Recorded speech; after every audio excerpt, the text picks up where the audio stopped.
I apologize right off the bat for all of you missing out on Scott's dance routine. My video recording software botched up.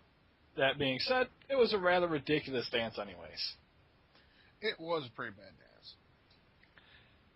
It's kind of strange, really, considering all the lady mancing your character does during a story. He does try to come off as a pimp, and then he throws down those terrible Star Wars disco moves. Speaking of story, it feels to me that yours is progressing a bit faster than my troopers. All around, I feel that my smuggler story seems far better than your troopers. I got this epic-style tale, and you seem to have this basic G.I. Joe story. Although, with the speed my story is moving, I am a bit worried that when we get off-planet, you will be super awesome, and I will be Mr. Mediocre. At this point, I'm totally going with what your gut says, because last time you made that remark about how the game was super easy and worrying about the difficulty catching up to us, and then this time we hit that brick wall where we just got absolutely murdered. We did totally get steamrolled when we got to a new area. It felt like the game took the gloves off when NPCs 2 levels below us were winning. Granted, we did get back on track with our awesomeness right quick, but it did pull me a bit out of the game, wondering what was going on and had I missed something very important. It's almost like it was just that one area was full of super-powered boss types or something, which doesn't even make sense because it wasn't a main story in that area. I mean, it was just side quests, which, by the way, reward me with things I cannot get sometimes because I'm not paying to play. So it looks like that finally stepped up to, wave its privates all over the place.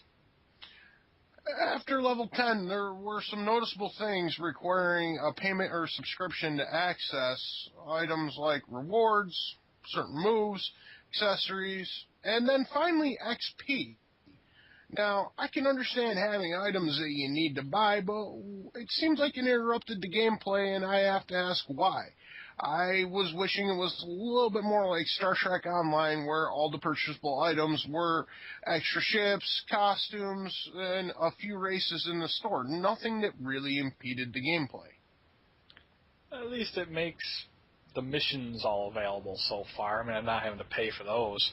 Although I did peruse the store the other day when you had to leave for a bit and found prices on things in the store to be a bit high in comparison to other games. I mean, an example is that $5 in this will allow you to buy the ability to match your outfit's colors and maybe a hide head option, nothing else much. And everything else like cosmetic armors, races, and missions like flashpoints or space battles are all like $10 plus. And, of course, there was that bit where I gained less experience after level 10 that really kind of irked me. For a free-to-play game at this point, it does seem it's relying a little bit too much on paint. Not really anything against the game, but we're at level 10. Are we going to find out at level 50 that we have to buy endgame content, or is this it at this point? I think that's what a flashpoint is endgame content. The equivalent of like a big group dungeon hard mode sort of stuff. I'm not positive, but I'm pretty sure it's either that or the operations, which are also a paid thing.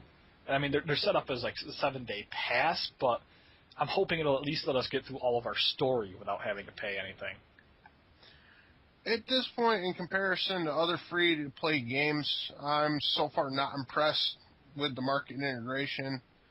This is even keeping in mind that this game started as a pay-to-play. I do agree there are far better free-to-play games out there, and I know because I've done a circuit of at least 6 other ones.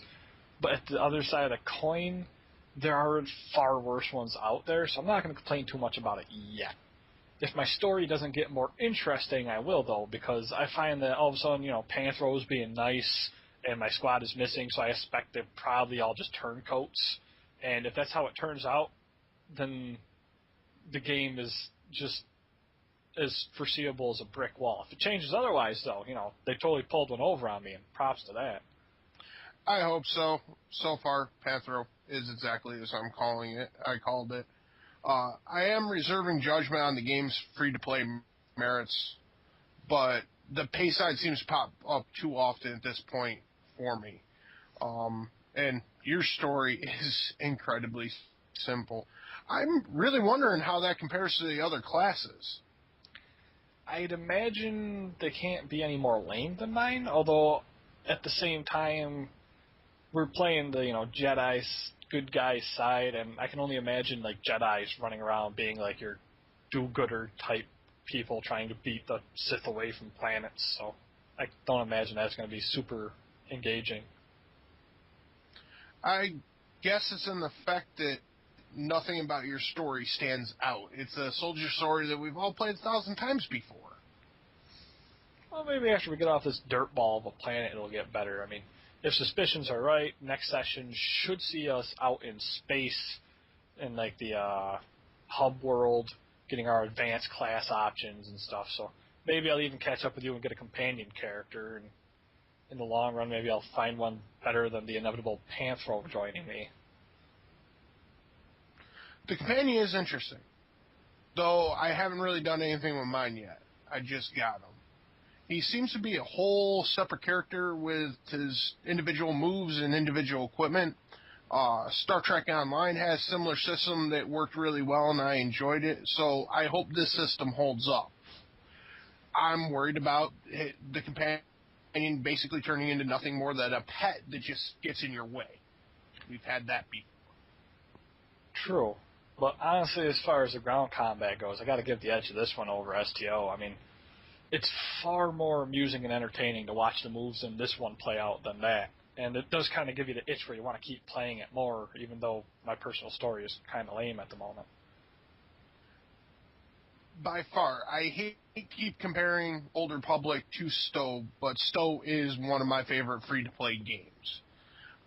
It does make me wonder, though, if we are going to get a space section, or is all the action going to be ground-based?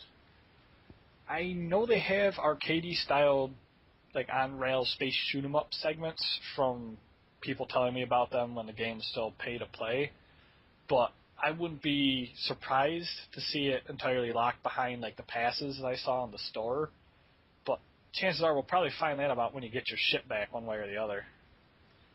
Probably, but I haven't been looking up anything on the web about the game. I've been letting the game inform me as I go along. I'm not relying on guides and manuals, so we'll see. Well, at least the game's been pretty good about announcing stuff before it becomes relevant in, like, the pop-up tutorials, like with the advanced classes we can't access yet. So it's not, proving all that bad in that aspect. It has been really good about that. The tutorials are nice, giving you information before you really need it. Finding things has been fairly easy. The world map could use a little work. All in all, the game mechanics are solid. I like the customizable user interface. The graphics are a little bit cheesy, but I have played so much worse. My character's moves are a lot of fun. How are you liking yours? I just learned how to do a mortar strike. Need I say more? No, you don't. I personally am enjoying the cover and charge shot myself. The fact that I can basically either take cover in a wide open area, just middle of nowhere, boom, crouch down, or I ninja roll across half the field, entertains me to this day still. Taking cover. Now, that's something I really do miss out on. I mean, standing around in the open like a classic Stormtrooper has its entertainment value, but at the moment it's really hard to do the actual tanking I would expect to do. And I'm figuring one of the advanced classes and better gear will probably remedy this, but right now it's not exactly the most steadfast person to be in front of you. Well, so far it's been fun. I hope we get more that pops up on the next 5 levels. A cover for you would be nice, or even some sort of, shield that you pop up in front of yourself. The 5 to 10 experience mainly just left me wondering how much is locked behind a subscription or buying a pass. I'm just wondering if my character is forever locked into super tight pants. I mean, there's a time and place for tight pants, and it's not running around the planet blasting the wildlife. Hopefully the off-planet gear will look better. As much as I like making Captain Tight Pants jokes, they do look like they're painted on you. And I'm assuming the same's for me. I'd say that's about everything I got, though, for this run. Ken? Yeah, sounds pretty done. I think the key here is that we try to remain calm about the market bit till the end and not let it ruin the game for us. Try not. Do or do not. There is no try.